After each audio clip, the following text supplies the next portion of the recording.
right විභාගෙට මේව ලියන්නේ නැහැ අමුද්‍රව්‍ය කුමක්ද නැත්නම් තොග නිර්වචනයේදී ආකාරයෙන් නිර්වචනය කරන්නේ එහෙම ලියන්නේ නැහැ තොග ප්‍රමිතියට අනුව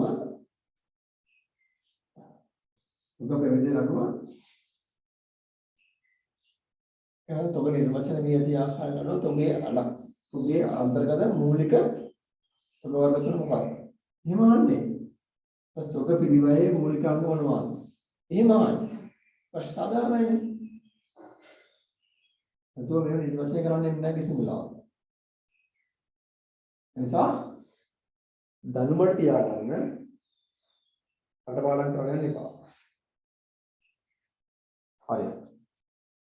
ඊළඟට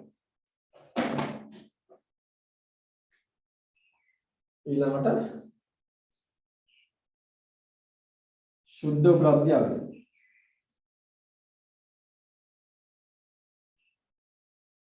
शुद्ध उपलब्धि आ गई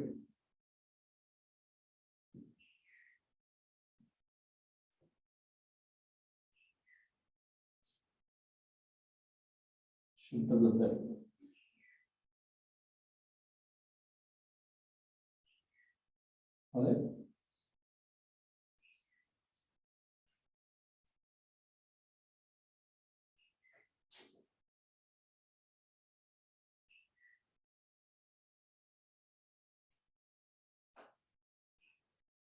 अरे शुद्ध उपलब्धि කියන්නේ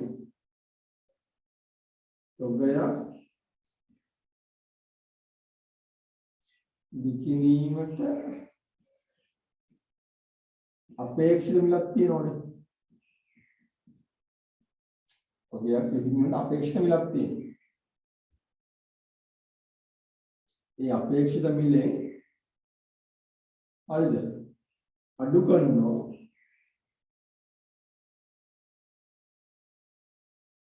හරි විකුණු සම්පූර්ණ කර ගැනීමට විකුණු සම්පූර්ණ කර ගැනීමට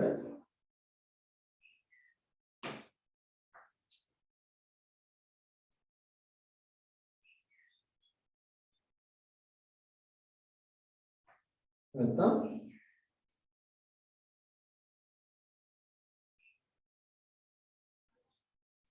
අඩු කරනවා මොතොගය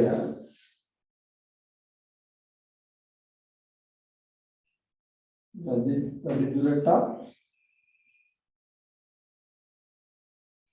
සම්පූර්ණ කිරීම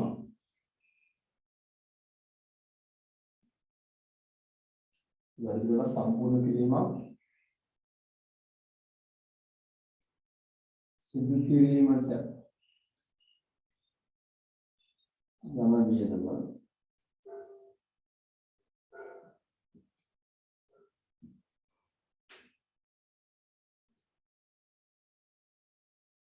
විකුණු කොන්ස් වගේ දේ.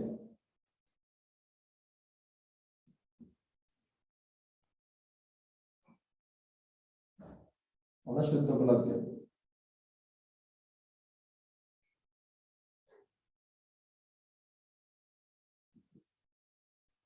ඔයාලට මේ දේපල මේ 10 උපකරණ සහ මේ තොග ප්‍රමිතයේ ටියුබ් එක ගවනවා. වයින් ඩිෆිනිෂන්ස් හොඳ පැහැදිලිව තියෙනවා. දැන් මේ සුද්ධ උපලබ්ධය කියන්නේ තමයි මොකක් හරි අපි තොගය විකුණලා බලාපොරොත්තු වෙන මිලේ ඒක ඒ විකුණන්න අවශ්‍ය කරන තව මොනවා හරි තොගය වැඩි දියුණු කිරීමක්. තොගය මොනවා හරි යම් ආකාරයක වැඩි දියුණු වෙනස් කිරීමක්. සිද්ධ කරන්න තියෙනවා අන්නේ පිළිවෙල සහ තව විකුණු කොමිසම ගෙවන්න දෙන අන්නේ පිළිවෙල. අඩු කිරීම පසු වටිනාකම තමයි शुद्ध उपलब्धि आ गई. राइट නමුත් පිළිවෙලේ මෙන්න මේ දෙක අඩු කරලා පස්සේ තොගය දාලා විකුණුම සම්පූර්ණ කරගන්න තවදුරටත් මොනවා හරි තොගය තුල වැඩි දියුණු කිරීමක් කරන්න තියෙනවා. අන්නේ පිළිවෙල සහ විකුණුම් කොමිසක් ගෙවන්න වෙනවා. අන්න විකුණුම් කොමිස අඩු කරාට පස්සේ දෙන විදිහ තමයි වටිනාකම තමයි ශුද්ධ උපලබ්ධතාවය කියලා කියන්නේ. එතකොට දැන් කතා කරා තොගේ පිළිවෙල කතා කරා. අන්න මේ කලින් කතා කරා තොගේ පිළිවෙල දැන් තොගේ ශුද්ධ උපලබ්ධතාවය කතා කරා. මෙන්න ශුද්ධ උපලබ්ධතාවය වෙන ආකාරය. දැන් ශුද්ධ උපලබ්ධතාවය හොයන්නේ නෙමෙයි කියලා මහා ලොකුට හටපාඩම් කරන්න යන්න එපා. right? විකිණීමට අවශ්‍යත මිල ලෙන් අදාළ විකුණුම් සම්පූර්ණ කරගන්න ගන්න විදන.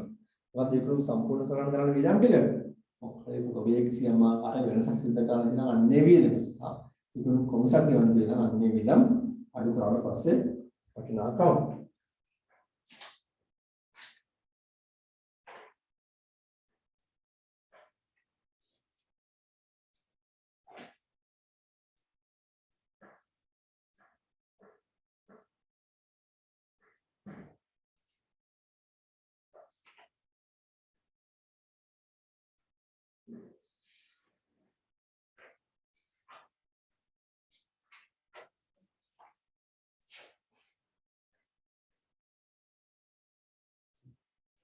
ඉවසාය යන වැදගත්ම කොටස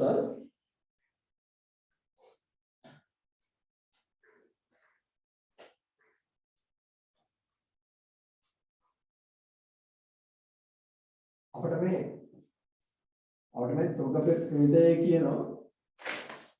තොග ප්‍රමිතය කියනවා තොග සම්බන්ධයෙන් මැනීමේදී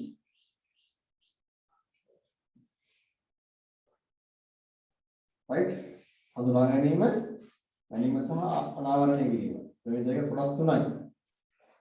මේ දෙක කොටස් තුනයි හඳුනා ගැනීම මැනීම සහ අනාවරණය කිරීම. මේකෙදී අපිට කියනවා ප්‍රමිතයෙන් කියනවා තොගය පිළිවෙලට සහ ශුද්ධ උපලබ්ධියක්.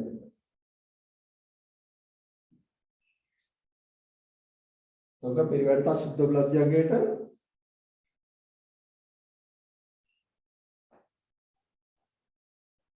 ගමනය කොට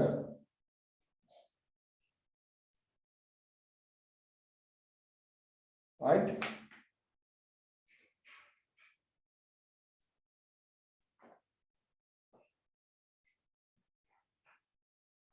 අඩු වගය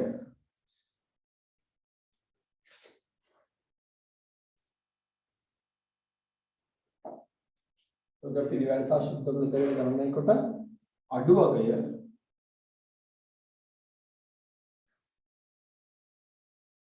තොගේ වටිනාකම ලෙස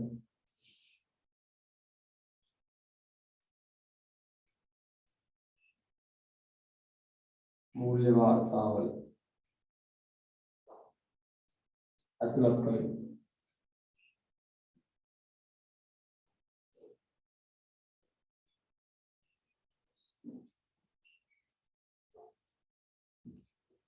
right තොග පිළිවෙලට සහ ශුද්ධ උපලබ්ධියකට ගණනය කොට අඩු වගය තොගේ වටිනාකම ලෙස ගණනය කළේ. අවශ්‍ය මේක තමයි ඔයාලා විභාගයේ ටෙස්ට් කරන පොයින්ට් එක තමයි. විභාගයේ ඔයාලගේ විශේෂයෙන් සමාගම් ගානේ මේ පොයින්ට් එක සමාගම් ගානේ ඒවා හවුල් ව්‍යාපාර ගානේ ඒවා මේ පොයින්ට් එක සෑහෙන ටෙස්ට් කරනවා. මේ පොයින්ට් එක සෑහෙන ටෙස්ට් කරනවා. right සමාගම් ගානේ ඒවා හවුල් ව්‍යාපාර ගානේ ඒවා මේ පොයින්ට් එක සෑහෙන ටෙස්ට් කරනවා.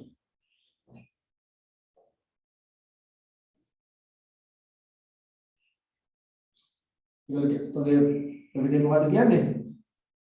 පිළිවෙලට සහ ශුද්ධ උපලබ්ධියකට ආගණනය කොට අංගයට ගණනය කොට අඩු වගයේ තොගේ වටිනාකම ලෙස මූල්‍ය වාර්තාව දක්වලා කළේ. ළමයි පිළිවෙල ශුද්ධ උපලබ්ධියකට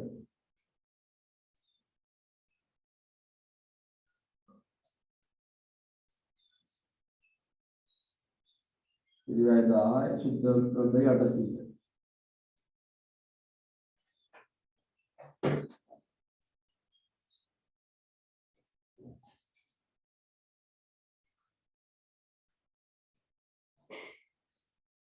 අවසන් තෝගේ වශයෙන් මොනවාද කියේ?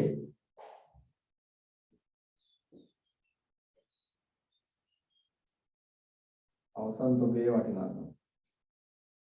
නැත්නම් මූල්‍ය දත්ත ප්‍රකාශන. මූල්‍ය දත්ත ප්‍රකාශන.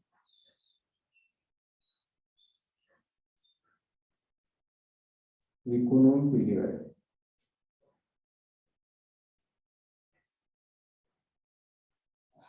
ඔඩ ගැලනවයි පිළිවෙල 10යි ශුද්ධ ප්‍රතික 800යි. මූල්‍ය දත්ත ප්‍රකාශනයේ අවසාන තෝගේ පිළිවෙල දාන්නේ කීයද? මූල්‍ය දත්ත ප්‍රකාශනයේ අවසාන තෝගේ පිළිවෙල වටිනාකම වශයෙන් දාන්නේ කීයද? 800. 800. නිමේෂ කියන්නේ 800 කියලාද?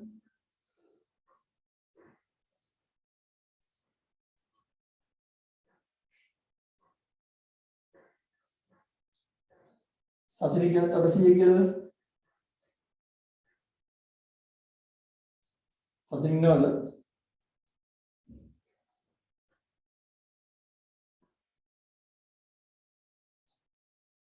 දමයන්ති කියන්නේ කීයද දාන්නේ කියලාද? 800යි. ඔව් 800. බොහොම බැලුවේ 800. විකුණුම් පිළිවෙල හොයන්න කීයද? විකුණුම් පිළිවෙල හොයන්න කීයද? විකුණුම් පිළිවෙල හොයන්න කීයද ගන්න? අවසාන තෝගේ වශයෙන් ගන්න විකුණුම් පිළිවෙල හොයද්දී 17800ද?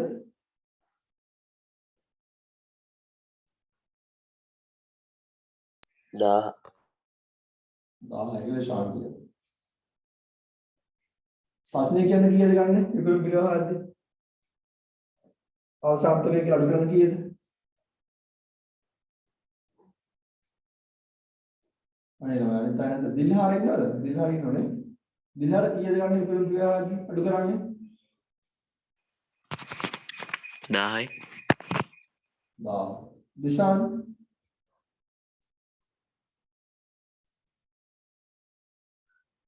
දිශාන් ඉන්නවද නේද? 1000යි. ඔව් 10යි. විකුණුම් පිළිවෙල හොයද්දී ගන්න 1000ක් ගන්න. අවසාන තෝගේ වශයෙන්. ඒතර මෙතන වෙනසක් තියෙනවනේ 200ක. ඒ වෙනස මොකද කරන්නේ? අලවයි ඉරදම් වලින් ඔව් මේ 200 වෙනස වෙනත් වියදම් වලින් වෙනත් වියදම් වලදී අපි ආදායම් ප්‍රකාශනයෙන් පෙන්වන්න ඕනේ නේද? තොග කපාහැරීම් කියලා. තොග කපාහැරීම් කියලා වෙනත් වියදම් වලදී අපි පෙන්වන්න ඕනේ. තොග කපාහැරීම් කියලා. සර් කියන්නකෝ. සර් මේ දැන් පිරිවැය අඩු වෙලා සුද්ධෝපලබ්ධියගේ වැඩි වුණොත් කොහොමද ඒක දාන්නේ? ඔව් අනිවාර්යයෙන් ප්‍රශ්නයක්. දැන් මම කරන්න ගියේ ඒක. බලන්න දිශාන් හරිද? ප්‍රශ්නයක්. මොන මේක අනිත් පැත්ත මාත් කියන්නකෝ. ඔන්න. දැන් මොකෝ.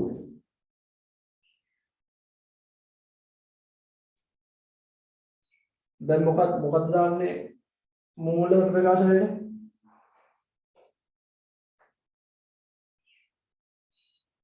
දාහයි. මූල ප්‍රකාශන දමයන්ති කියලා 1000ක් දාන්න ඕනේ. දිල්හාර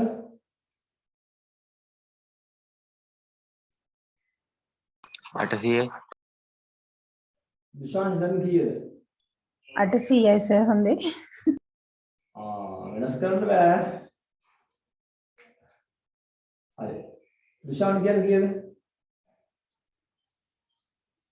800ක් නේ සර් මම හිතන විදිහට. ඉෂාන් කියන්නේ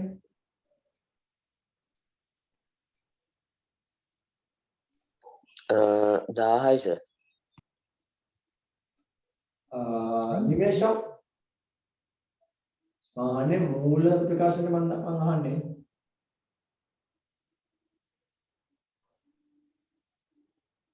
දිනේශ් කියනවා 800යි කියලා. සතිනි 1000යි නේ සර්. පිරිවෙන් ශුද්ධ උපලබ්ධියගේ දෙකෙන් වැඩියගෙන් දාන්නේ.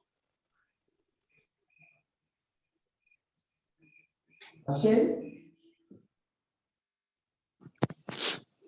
1000යි. සතිනි සර් බලන්න මේ උඩි ලියපු එක තොගය පිරිවැයට සහ ශුද්ධ ප්‍රත්‍යගයට ගණනය කොට අඩු වගේ. ඔයා ඇයි වැඩියගේ කිව්වේ? සර් ඒක බැලුවේ නෑ මට මතක වැඩිය.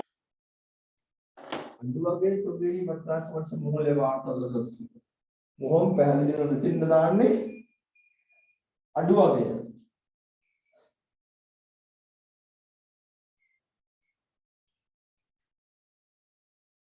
අටසිය දාන්නේ බොහොම පැහැදිලිව දාන්නේ අඩු වගේ. මේ ප්‍රමිතිය කියනවනේ ඒක.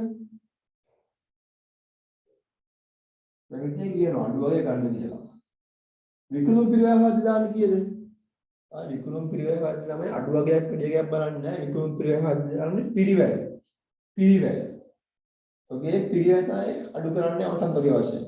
ඉතින් ශුද්ධ ප්‍රත්‍යගය ගන්න නැහැ. එහෙනම් පිරිවැය කීයද? 800.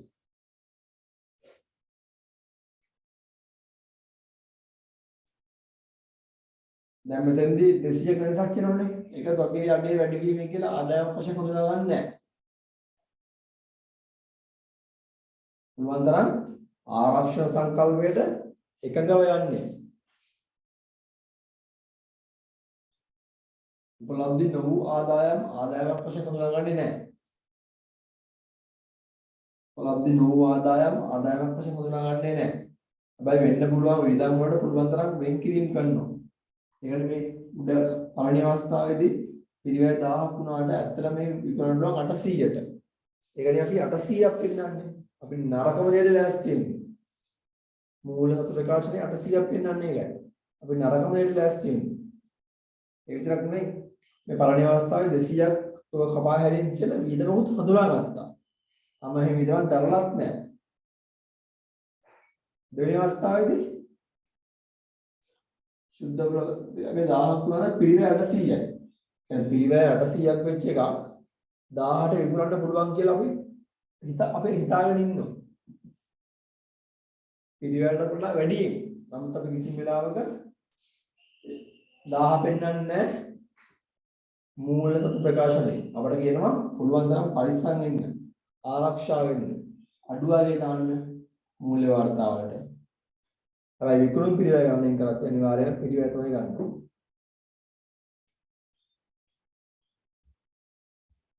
විකුණුම් පිරිවැය ගණන් කරත් අනිවාර්යයෙන් පිරිවැය තමයි ගන්න. අශේන්ට තේරෙනවද? දිශා නාට තේරෙනවද?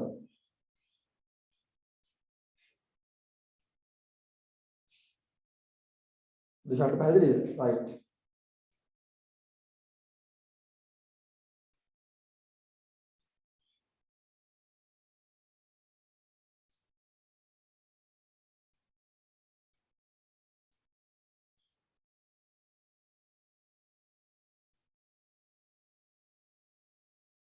දමයන්ට පැහැදිලිද? ඔව් සර්. මේකේ මතක තියාගන්න දෙයක් නැහැ. අවශ්‍යම පිරිවැය සහ ශුද්ධ උපලබ්ධියගෙන් අඩු වගේ තමයි මූල්‍ය තත්ත්ව ප්‍රකාශනයට යන්නේ.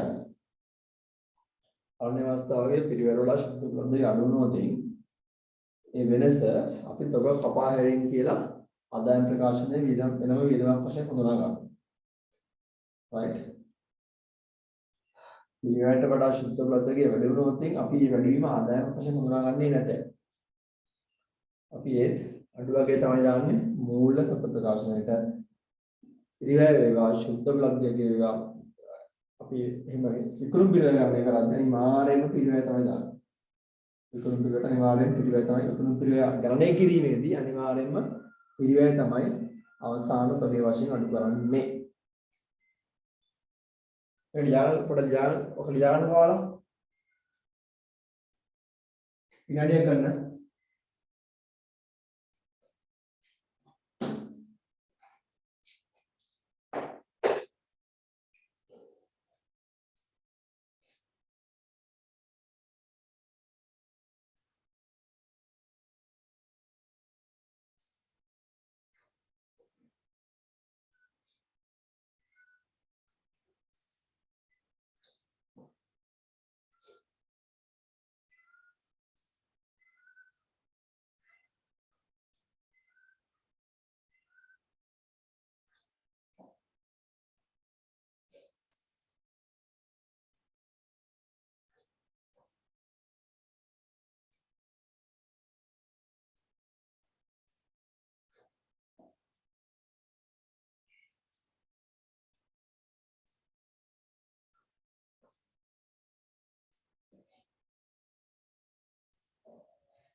හරි.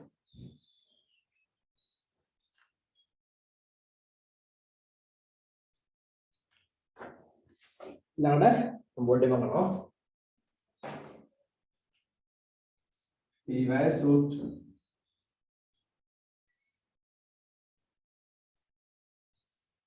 පිරිවැය සූත්‍ර.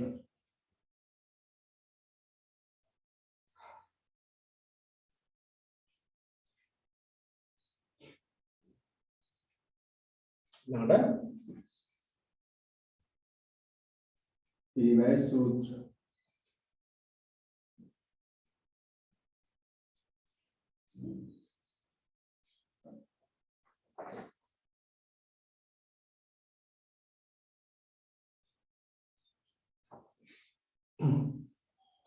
හරිද? පිරිවැය සූත්‍ර වලින් කරන්නේ හරිද? මේ අවසාන නෙවෙයි කරන අවසාන තොගයේ පිරිවැය ගණනය කිරීම.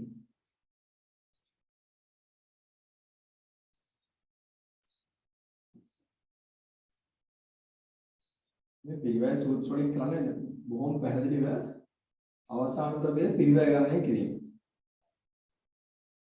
හරිද? ඒ කියන්නේ අවසාන තොගයේ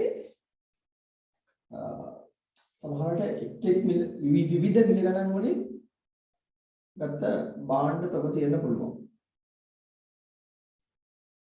right? විවිධ මිල ගණන් වලින් ගත්ත භාණ්ඩ තොග තියෙන්න පුළුවන්. අන්නේ විවිධ මිල ගණන් වලින් ගත්ත භාණ්ඩ තොග වලින් සාධාරණ ක්‍රමයක් භාවිත කරලා අවසාන තොගයේ පිරිවැය ගණනය කිරීමක් තමයි මේ සිද්ධ වෙන්නේ. ඉතින් ඔයාලා මේ පිරිවැය සූත්‍රයේ ප්‍රධාන දෙකක් තියෙනවා. ඔයාලා සිලබස් එකේ ප්‍රථම ලැබීම් ප්‍රථම නිකුතු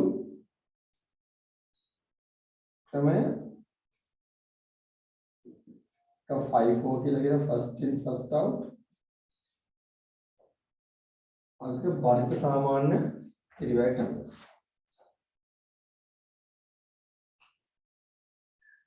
බාහිර සාමාන්‍ය පිරිවැය ක්‍රමය. weighted average cost. Right, WAC.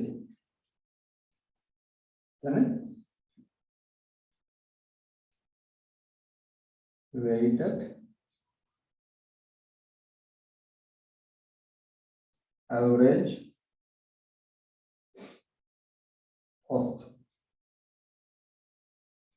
Weighted average cost. Doing first in, first out.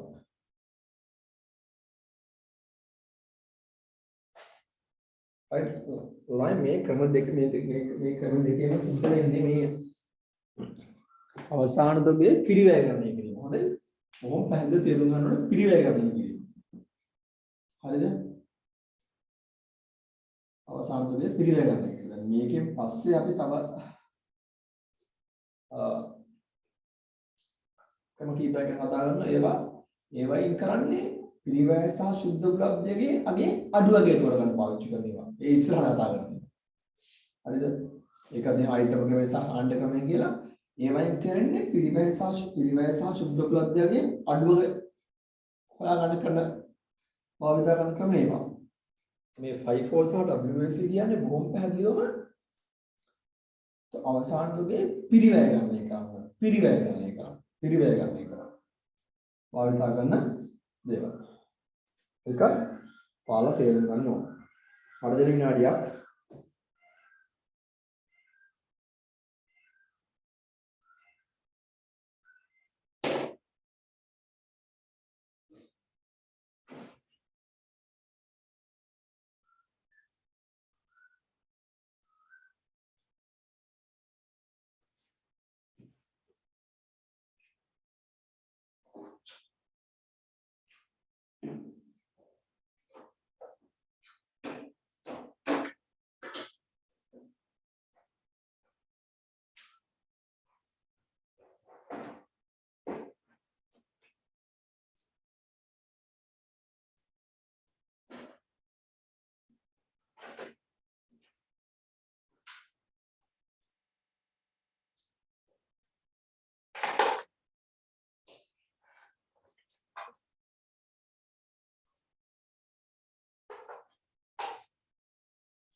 හරි.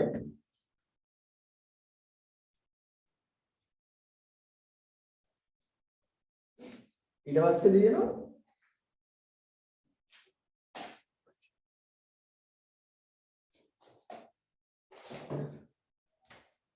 ඊළඟ සූත්‍රත් හරි. යා තියෙනවා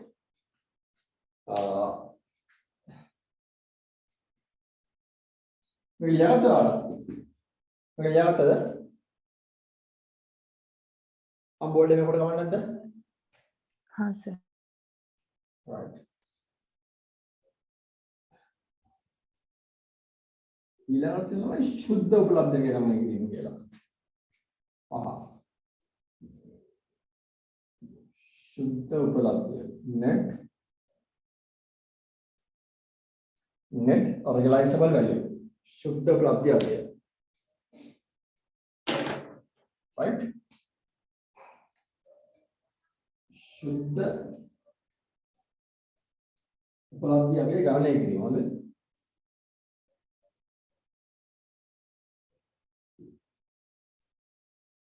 शुद्ध उपलब्धि अग्नि गणना की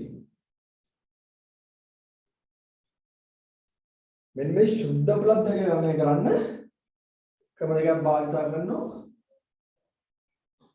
ආයතන ක්‍රමයයි කාණ්ඩ ක්‍රමයයි ළඟ ඇත්තට මේ වගේ මේ ආයතන ක්‍රමයේ කාණ්ඩ ක්‍රමය 5 4 WAC වල ඉගෙන ගන්න දෙයක්වත් නැහැ හතර පන්තියේ ගන්න හතර පන්තියේ වැඩ තියෙනවා හරිද ගන්න දෙයක්වත් නැහැ ඇත්තට මේ වගේ මේ ආයතන ක්‍රමයේ සහ කාණ්ඩ ක්‍රමයේ භාවිත කරලා शुद्ध උපලබ්ධිය තමයි තීරණය කරන්නේ. शुद्ध උපලබ්ධිය තමයි තීරණය කරන්නේ. හරිද? දැන් මේක පටල ගන්න බෑ. සමහරක් අය මේක පටල ගන්න. පටල ගන්නේ කොහොමද? යාළුවා දාගෙන ආයතන ක්‍රමයේ සහ शुद्ध මේ කාණ්ඩ ක්‍රමයේ භාවිත කරන්නේ පිරිවැය ගන්න එක කරන්නේ. නෑ, ඒක පැහැදිලිවම शुद्ध උපලබ්ධිය ගන්න කරන්න තියෙන්නේ. ළමයි. දැන් ඔය ටික කතා කරපු හැටිම තොග ප්‍රමිතයේ एग्जाम का टेस्ट में देवल इवराय දැන් මේ පිළිවෙල සූත්‍ර සහ මේ දෙක මේ දෙකේ එක්සෑම් එකේ ගණන් දෙනවා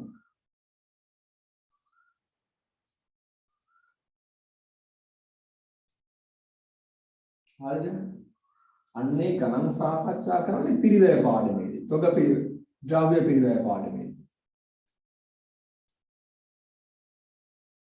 ද්‍රව්‍ය පිළිවෙල පාඩමෙන් තමයි මේ සම්බන්ධයෙන් ගණන් තියෙන්නේ. ගණන් සාකච්ඡා කරන ද්‍රව්‍ය පිළිවෙල පාඩම. දැන් අදට මේ තොග ප්‍රමිතියත් එක්කලා මට මෙන්න මේ කියන කරුණු පහ වාලක ඔළුවට වටුණා මට එච්චරයි. මෙන්න මේ කියන කරුණු පහ වාලක ඔළුවට වටුණා මට එච්චරයි. ඒක තමයි ප්‍රමිතය. මේ කරුණු පහ වාල දන්නම කියන්නේ initially वाला ප්‍රමිතය දන්නවා. දැන් ස්ටෑන්ඩඩ් එක වාලා දන්නවා. ඔයාලා තමන්ගෙන self evaluation එකක් කරන්න. මට මේ පහ පුළුවන්.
Right.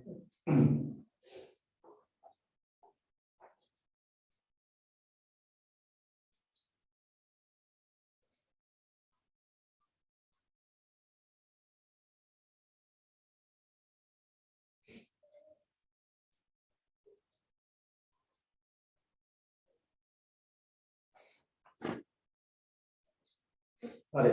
ළමයි එතකොට අද පාඩම් පටන් ගනිද්දිම තව එක පොයින්ට් එකක් ඇඩ් කරනවා. අද පාඩම් පටන් ගනිද්දිම තොගය වියදමක් ලෙස හඳුනාගත යුතු ආකාරය අපි කතා කරලා නැද්ද?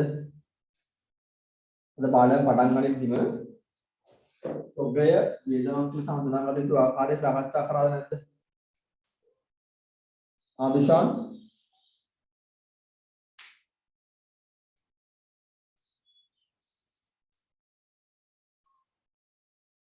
ළමයි සාකච්ඡා කරලා නැද්ද? මොකක්ද සර්?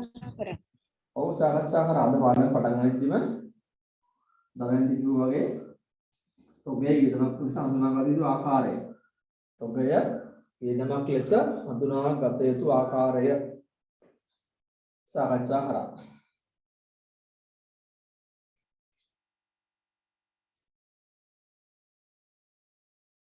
නිමේෂ එහෙම නේද?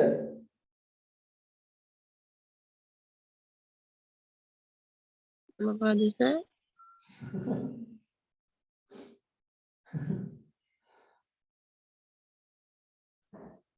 අද පාඩම පටන් ගනිද්දිම මේ තොගය වියදමක් ලෙස හඳුනාගත යුතු ආකාරය මම කියලා දුන්නා නේද? ඔව් සර්. හරි. එහෙනම් මට සතිනේ කියන්න තොගය වියදමක් ලෙස හඳුනා ගන්න අවස්ථා දෙකක් ගැන මම කිව්වා. මට ඒ දෙකම මතක ඉගෙන සතිනේ.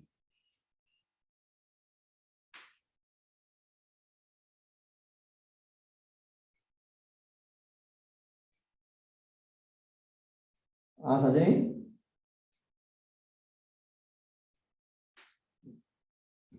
සජනේ ඉන්නවද? ඔව් සර්. මට කියන්න පුතා මේ අවස්ථා දෙක.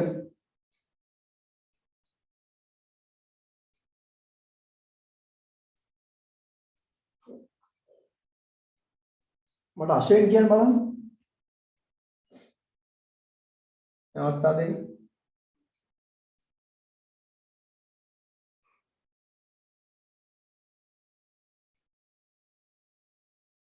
එශාන්තිය විකුණුම් පිරිවැය හොයද්දී තොගය වියදමක් ලෙස ගන්න. හරි. ඊට පස්සේ මේ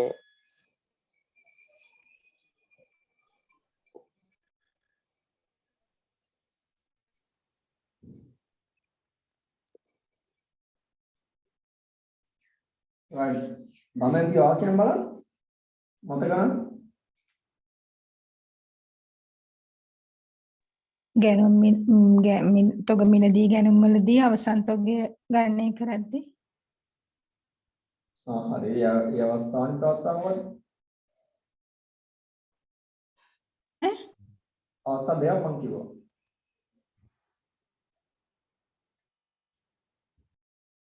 right. මම අවස්ථා දෙකක් කිව්වා. මොකක්ද ඒ අවස්ථා දෙක? එකක් තමයි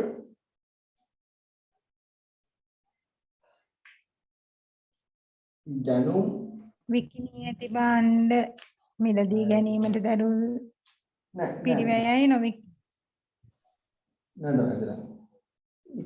මේ තොගය වියදමක් ලෙස හඳුනාගත යුතු අවස්ථා. මම ඉතින් ආන්දර පාඩම් පටන් ගන්න ඉතින් කතා කර අවස්ථාව. මම කතා කිව්වේ අපි ජනුම් ලෙස මිලදී අරන් තියෙන දේවල්. ඒ කියන්නේ නැවත විකිණීමේ පරමාර්ථයෙන් මිලදී අරන් තියෙන දේවල් සත්‍ය වශයෙන්ම විකුණුනාට පස්සේ තමයි ඒක වියදමක් වශයෙන් වියදම් බාරපත් වෙන්නේ.